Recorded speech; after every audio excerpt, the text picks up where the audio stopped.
Hello everyone, welcome to the channel of KV Teachers Guild. So students, this is part 2 of class 8th history, first chapter how, when and where. इस chapter के part 1 video में हमने starting के कुछ topics cover कर लिए हैं. Remaining we will do in this one. So how do we know, हम कैसे जानते हैं? What sources do historians use in writing about last 250 years of Indian history? Indian history के पिछले 250 ईयर्स के बारे में जानने के लिए हिस्टोरियंस किन सोर्सेज पर रिलाई करते हैं? तो अगर हम देखें हिस्ट्री में डिफरेंट पीरियड ऑफ टाइम में डिफरेंट चीज़ें अवेलेबल थी हिस्टोरियंस के पास. एंसेंट इंडिया में आप देखें तब कॉइन्स को, टेराकोटा इमेजेस को उन्होंने स्टडी किया, मॉन्यूमेंट्स, इंस्क्रिप्शंस. मीडिएवल तक जब वो आए तो राइटिंग में चीज़ें मिलने लगी. उनके पास मैन्यूस्क्रिप्ट्स हैं, पिक्चर्स, मिनिएचर्स हैं. अब अगर हम ब्रिटिश इंडिया की बात करें तो चीज़ें काफ़ी हैं राइटिंग में. वो कौन सी है और कहाँ से हिस्टोरियंस को मिलती है? सबसे पहले तो एडमिनिस्ट्रेशन प्रोड्यूसेस रिकॉर्ड. उस टाइम का जो एडमिनिस्ट्रेशन था, जो गवर्नमेंट ऑफिसेस थे, वो बहुत सारे रिकॉर्ड प्रोड्यूस करते थे. One important source is the official record of British administration. तो ब्रिटिश एडमिनिस्ट्रेशन का जो ऑफिशियल रिकॉर्ड है वो एक इम्पॉर्टेंट सोर्स है हिस्टोरियंस के लिए. क्या उनकी पॉलिसीज रही हैं, कैसे उन्होंने रूल किया, ये जानने के लिए. The British believe that the act of writing was important. तो ब्रिटिशर्स को लगता था लिखना बहुत ज़रूरी है, वो हर चीज़ को लिखते थे. एवरी इंस्ट्रक्शन, कुछ भी इंस्ट्रक्ट किया उन्होंने, किसी को प्लान किया है, उनकी पॉलिसीज, डिसीजन कुछ लिया, अग्रीमेंट, कोई समझौता हुआ, कोई इन्वेस्टिगेशन वो कर रहे हैं, has to be clearly written up. वो सारी चीज़ें लिखनी ज़रूरी है. वंस दिस वॉज डन, अगर एक बार चीज़ें लिखी गई, things could be properly studied and debated. तो बाद में चीज़ों को स्टडी किया जा सकता है, उन पर डिबेट, बहस की जा सकती है, ऐसा ब्रिटिशर्स को लगता था. This conviction produced N administrative culture of memos, notings and reports. तो इस चीज़ से कन्विंस होकर उन्होंने एक कल्चर, एक फैशन शुरू किया मेमो, नोटिंग्स एंड रिपोर्ट का. रिपोर्ट हम बोलते हैं एक किसी डिपार्टमेंट की over a period of time performance कैसी रही है वो रिपोर्ट में लिखी जाएगी. नोटिंग्स में दो डिफरेंट डिपार्टमेंट जो होते हैं गवर्नमेंट के, उनके आपस में क्या बातचीत हुई, क्या कुछ अग्रीमेंट्स रहे हैं, वो नोटिंग्स में लिखे जाते हैं. मेमोज में क्या होता है, किसी गवर्नमेंट ऑफिसर को, कोई एम्प्लॉय अगर है आपका, उससे किसी बात की क्लैरिफिकेशन आपको चाहिए, उससे कोई गलती हो गई है, वो राइटिंग में आप उससे मांगेंगे कि ऐसा क्यों किया गया, क्या रीजन था, उनको हम मेमो बोलते हैं. Okay. The British also felt that all important documents and letters needed to be carefully preserved. और ऐसा ही नहीं था कि वो सिर्फ डॉक्यूमेंट्स बनाते थे, उनका ये भी मानना था कि जितने भी इंपॉर्टेंट डॉक्यूमेंट्स हैं इनको बहुत केयरफुली प्रिजर्व करके संभाल के रखना चाहिए. So they set up record rooms attach to all administrative institutions. तो जितने भी उनके एडमिनिस्ट्रेटिव इंस्टीट्यूशंस थे सबके साथ वहाँ पे उन्होंने रिकॉर्ड रूम बनाया, रिकॉर्ड रूम अटैच कर दिया, जहाँ पर ये सारे डॉक्यूमेंट्स रखे जाने लगे. The village tahsildar's office, the collectorate, the commissioner's office, the provincial secretariat, the lower court, सबके पास एक अपना रिकॉर्ड रूम था. All had their record rooms. Specialized institutions like archives and museums were also established to preserve important records. और special organizations भी बनाए गए, जैसे कि archives and museums इन्होंने बनाए इन documents को preserve करने के लिए. Letters and memos that moved from one branch of the administration to another in the early years of 19th century can still be read in the archives. तो जो Britishers थे record keeping में इतने अच्छे थे कि अर्ली 19th सेंचुरी के, यानी कि 1800 एंड समथिंग के जो लेटर्स और मेमोज भी है, जो एक ही एडमिनिस्ट्रेशन की एक ब्रांच से दूसरे ब्रांच में गए, वो तक इन्होंने संभाल के रखे हुए हैं आर्काइव में. You can also study the notes and reports that district officials prepared. और उस टाइम के जो डिस्ट्रिक्ट ऑफिसर्स थे उन्होंने जो रिपोर्ट बनाए, जो नोट्स बनाए, वो भी आप वहाँ पे जाके पढ़ सकते हैं. और the instructions and directives that were sent by officials at the top to provincial administrators.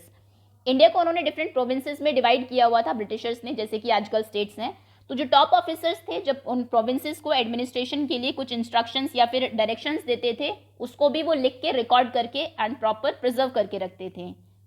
In the early years of 19th century these documents were carefully copied out and beautifully written by कैलीग्राफिस्ट्स.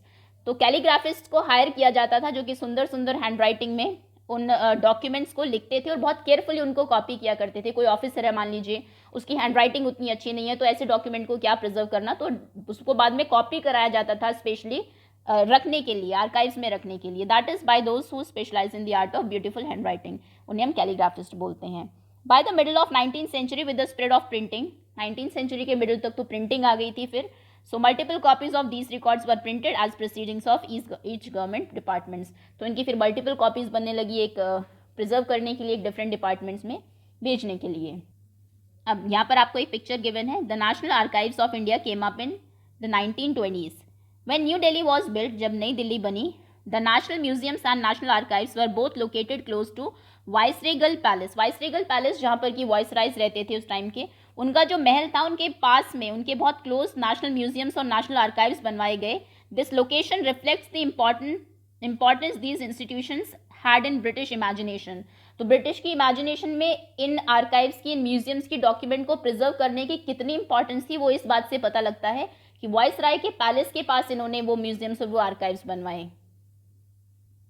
Reports to home department. अब यहाँ पर एक example आपको दिया किस तरीके से वो होम डिपार्टमेंट को रिपोर्ट करते थे. In 1946, the colonial government in India was trying to put down a mutiny that broke out on the ships of the Royal Indian Army. बाद में बहुत सारी म्यूटनीज होने लगी थी. हमने देखा सोल्जर्स जो हैं वो बगावत कर देते थे. 1946 में जो रॉयल इंडियन नेवी के शिप पर म्यूटनी हुई, उसको वो पुट डाउन करने की कोशिश कर रहे थे, ख़त्म करने की कोशिश कर रही थी colonial government. Here is a sample of kind of reports the Home Department got from the different dockyards. तो अलग अलग डॉकयार्ड से क्या रिपोर्ट वहाँ पर पहुँचती थी उसका एक एग्जाम्पल आपको दिया हुआ है. जैसे कि बॉम्बे से रिपोर्ट आई है. Arrangements have been made for the army to take over ships. Army ships को टेक ओवर करेगी, इसके लिए पूरे अरेंजमेंट हो चुकी हैं. And establishment royal navy ship are remaining outside the harbour. Royal navy का जो शिप है वो हार्बर से, जो बंदरगाह है, उससे दूर है. ये रिपोर्ट किया उन्होंने उनके होम डिपार्टमेंट को. कराची से रिपोर्ट आई है. 301 mutineers are under arrest. 301 mutineers को अरेस्ट कर लिया गया है. And a few more strongly suspected are to be arrested. और जो कुछ और है जो सस्पेक्ट है अभी उनको अरेस्ट करना बाकी है. All establishments are under military guard. सभी जो स्टैब्लिशमेंट है वो मिलिट्री गार्ड के अंडर है. नेक्स्ट विशाखापट्टनम से गई है report. The position is completely under control and no violence has occurred. Under control है सिचुएशन, कोई भी वायलेंस यहाँ पर नहीं हुई है, हिंसा नहीं हुई है. Military guards have been placed on ship and establishments. जहाँ पर भी नेवी की स्टैब्लिशमेंट्स है, उनके शिप है, वहाँ पर मिलिट्री गार्ड्स को लगा दिया गया है. No further trouble is expected. अब हम ये उम्मीद नहीं कर रहे हैं कि कोई फिर से ट्रबल होगा, except the few man may refuse to work. सिर्फ कुछ लोग जो है वो काम करने से मना कर सकते हैं, बस इतना ही. Okay. Now surveys become important. Survey करना बहुत ज़रूरी हो गया था अभी ब्रिटिशर्स के लिए. The practice of surveying also become common under the colonial administration. The British believe that a country has to be properly known before it could be effectively administered. तो ब्रिटिशर्स का ये मानना था अगर किसी देश पर आपको राज करना है, उसको एडमिनिस्टर करना है, तो उसके लिए पहले उसे जानना बहुत ज़रूरी है. जानेंगे कैसे? सर्वेज कंडक्ट करा के. By the early 19th century, detailed surveys were being carried out to map the entire country. और 19th century के स्टार्टिंग में डिटेल्ड सर्वे उन्होंने कराए पूरी कंट्री का एक मैप प्रिपेयर करने के लिए. In the villages revenue surveys were conducted. गांव में रेवेन्यू सर्वेज कराए, कितना प्रोडक्शन होता है, कितना फ़ायदा होता है, कितना प्रॉफिट होता है वहाँ के लोगों को. The effort was to know the topography क्या है, द सॉइल की क्वालिटी क्या है, फ्लोरा कौन से प्लांट्स एंड ट्रीज वहाँ पर ग्रो होते हैं, फोना कौन से पशु पक्षी मिलते हैं, लोकल हिस्ट्री क्या रही है, क्रॉपिंग पैटर्न क्या है, कौन सी फसल वहाँ के लोग उगाते हैं. All the facts seen as necessary to know about to administer the region. तो उन्हें लगता था कि ये सारे फैक्ट्स जानना ज़रूरी है अगर उस रीजन को एडमिनिस्टर आपको करना है. From the end of 19th century, census operation were held every 10 years. और 19th century के एंड से 1881 के बाद सेंसस वो कराने लगे हर 10 साल के बाद. These prepared detailed record of the number of people in all the provinces of India. इसमें डिटेल रिकॉर्ड रखा जाता था कि जो डिफरेंट प्रोविंसेस हैं उनमें कितने लोग रहते हैं. Noting information on caste, religion and occupation. किस कास्ट के हैं वो, किस रिलीजन को मानते हैं और क्या उनका ऑक्यूपेशन है. There were many other surveys. और भी बहुत सारे सर्वेज उन्होंने कराए. Botanical surveys, zoological surveys, archaeological surveys, anthropological surveys and forest surveys. और इसी के बाद ही जो डिफरेंट इंस्टीट्यूशंस हैं हमारे, zoological surveys of India and then botanical surveys of India, archaeological survey, anthropological surveys and forest surveys of India. ये institution उन्होंने Britishers ने ही बनवाए थे उस टाइम पर. अब यहाँ पर आपको एक पिक्चर गिवन है. A custard apple plant 1770s.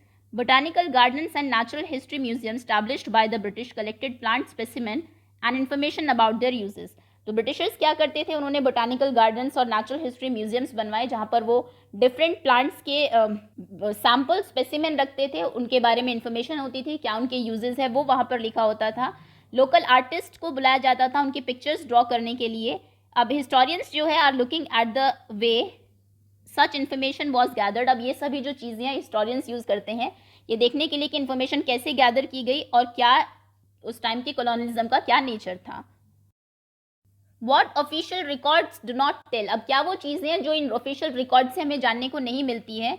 From this vast corpus of record we get to know a lot. अब ये जो इतना वास्ट बहुत बड़ा भंडार है, कॉर्पस है रिकॉर्ड्स का, इससे हमें बहुत सारी चीज़ें जानने को मिलती है, but we must remember that these are official records. लेकिन ये ऑफिशियल रिकॉर्ड्स हैं, आम लोगों की लाइफ में क्या चल रहा था उस टाइम पर ये सब चीज़ें उसमें नहीं लिखी हुई है, ये ऑफिसर्स ने बनवाए हैं अपनी कन्वीनियंस के according.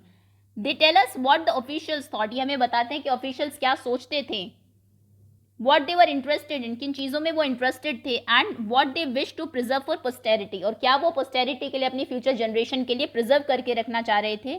These records do not always help us understand what other people in the country felt, ये नहीं बताते कि बाकी देश के जो लोग हैं वो उस टाइम पर क्या फील कर रहे थे, एंड वॉट ले बिहाइंड देयर एक्शंस, और जो एक्शंस थे उस टाइम पर उनके, उसके पीछे क्या कारण रहे हैं। For that we need to look elsewhere, अब ये अगर हमें जानना है तो कहीं और ढूंढना पड़ेगा, क्योंकि उन ऑफिशियल रिकॉर्ड्स में तो ये चीज़ें मिलेगी नहीं। Then we begin to search for these other sources. We find them in plenty, though they are more difficult to get than official records.